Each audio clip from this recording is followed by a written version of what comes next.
तरफ बढ़ती है।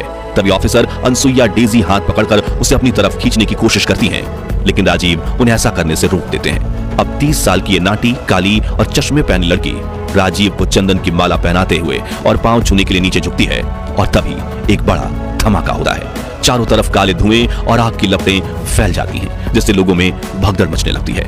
मानव बम बनकर आई इस महिला के साथ साथ वहां मौजूद राजीव गांधी को पीएम सुना रही कोकिला, राजीव की सुरक्षा टीम के अधिकारी और खुद राजीव गांधी समेत कुल 15 लोगों की घटनास्थल पर मौत हो जाती है।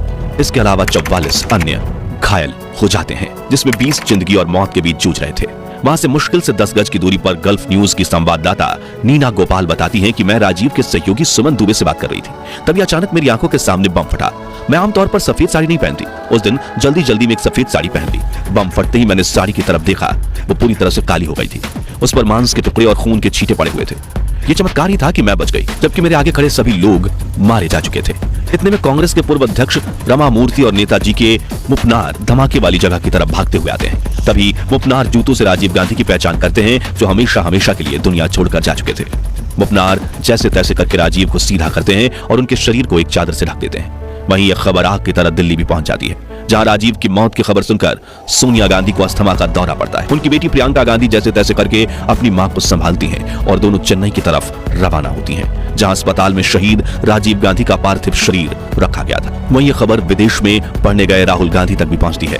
वो जल्द से जल्द भारत के लिए रवाना होते हैं। साथियों, राजीव गांधी की मौत सोनिया गांधी के लिए बड़ा झटका था, क्योंकि वो राजीव को खुद से भी ज्यादा प्यार करती थी। और जब 7 साल पहले इंदिरा गांधी की हत्या हुई थी, तब भी सोनिया ने फूट कर रोते हुए राजीव से कहा था कि तुम राजनीति में मत जाओ, वरना वो तुम्हें भी मार देंगे। लेकिन तभी राजीव ने सोनिया से कहा था कि इस मुश्किल घड़ी में देश को संभालना मेरा कर्तव्य है। खैर, 22 मई की सुबह प्रियंका और सोनिया राजीव गांधी का शव लेकर दिल्ली के लिए रवाना हो गई।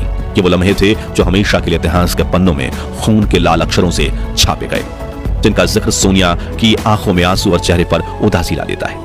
पहले देवर संजय गांधी प्लेन क्रैश में मारे जाते हैं, फिर सास इंदिरा गांधी को उन्हीं के सुरक्षा में तैनात 2 सिंक गार्ड द्वारा गोलियों से भून दिया जाता है। अब सिर्फ 7 साल बाद पति राजीव गांधी को बेरहमी से मौत के घाट उतार दिया गया।